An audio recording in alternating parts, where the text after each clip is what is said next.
Hey YouTube, this is Alice at Wonderland Speaks. I posted a video of my meal, kind of breakfast, lunch, and dinner.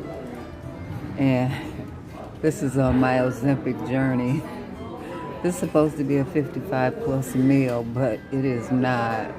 Everything is good, but I can't eat it. See, that's the thing about Ozempic.